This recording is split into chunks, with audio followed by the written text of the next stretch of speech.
Good morning, children. We are on the last topic of chapter number 9, solids, liquids, gases.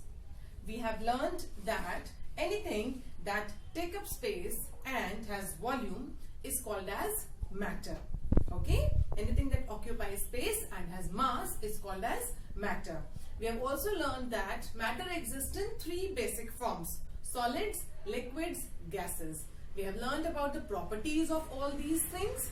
Yes, and we have also learned about freezing, melting, evaporation and condensation. The phenomena, the processes. Yes, how does one state of matter changes to another state of matter. For example, ice. Ice is a solid form. Yes, it can be melted to form water, that is liquid, and water when freezed will again form solid, or water when heated up will form water vapor, that is the gaseous form. So one state of matter can be converted into another state of matter easily. Okay, we have also learned about soluble substances. In the previous class I have explained to you that there are few things which are easily soluble in water. Yes, we have also learned about solid dissolved in water, liquid dissolving in liquid and gas dissolved in liquid. Yes, so and we have also learned about the concepts of solute, solvent and solution.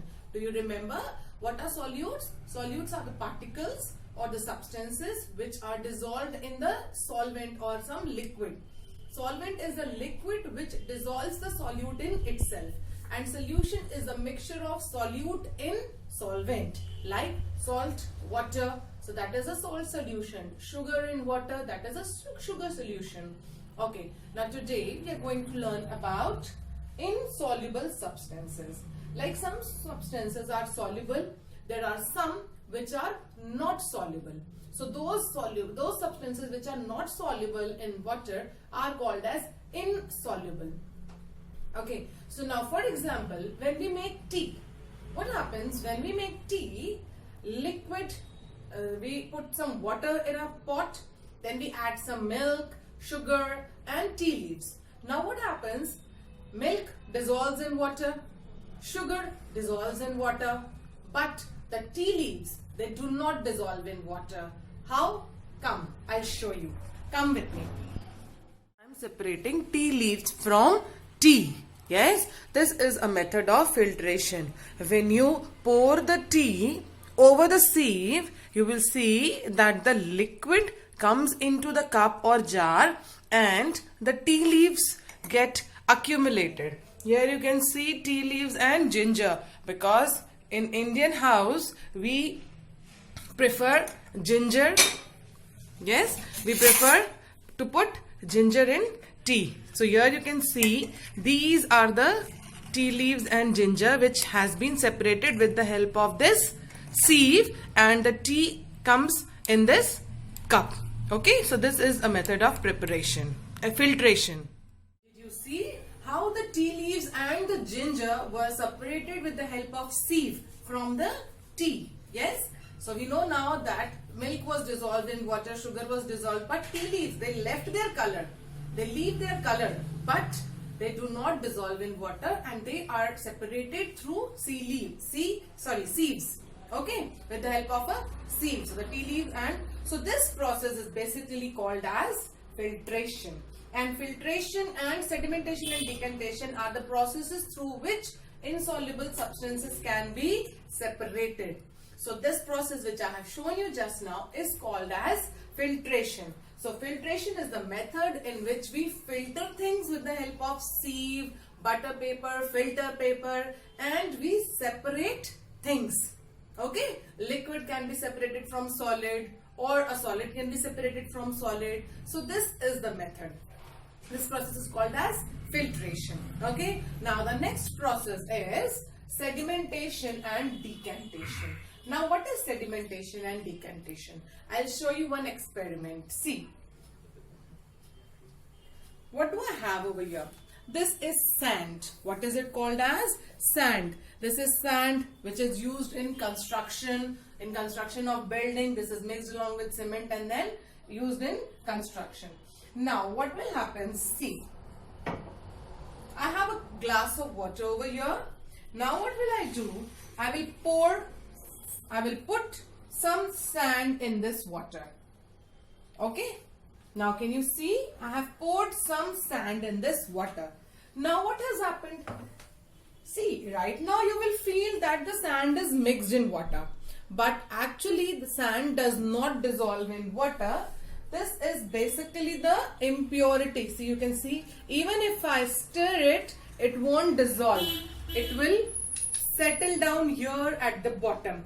Yes, and you can see this color of water just because of the fine particles of dust of sand. The very fine, very small particles of sand which leave this color. But so this means that sand does not dissolve in water. This process is called as sedimentation. What is this called as? Sedimentation. But here, where have I separated things? I haven't. See. So we will move towards the next process. Suppose if I leave this for hours, for some time, what will happen? I have already prepared another glass for you to show you what will happen if I leave this for some hours. I mixed this few hours ago. So what happened in this? Now can you see a clearer water? Yes. Now what has happened? The sand has already dissolved. Almost all the sand has dissolved and the clear water has come up. Yes. So now if I filter this water, or if I turn this water into another jar or another glass, what do I get? Clear water. So this process is called as decantation. What is it called as? Decantation. So what is sedimentation? Sedimentation is mixing up sand particles in water here. Okay. Example of sedimentation is mixing up sand in water and then leaving it. After some time, we will see that the clear water has settled on the top and all the sediments. So what is this called now? This is called as sediments. That is why this process was called as sedimentation. So this is sediments. Okay. And what is this thing called? This is called as supernatant. The water which we have cleared now, which we have separated. So this is the separated water from sand. Clear water, and this is dirty water along with some sand. If I put this again for some time, you will find even this water can be cleared. Okay, can be cleaned. So these processes are called as sedimentation and decantation, and they are basically process which helps us in separating substances. Okay, insoluble substances from water. So now you must have understood about insoluble substances, soluble substances, and everything in this chapter. I hope you all will very soon complete everything and prepare chapter number 7, 8 and 9 for your PT2 exams, which are going to start very soon.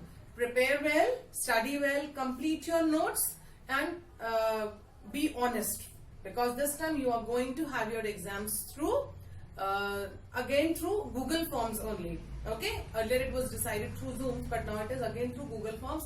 Be honest, do your papers very well. All the best. Take care, everyone.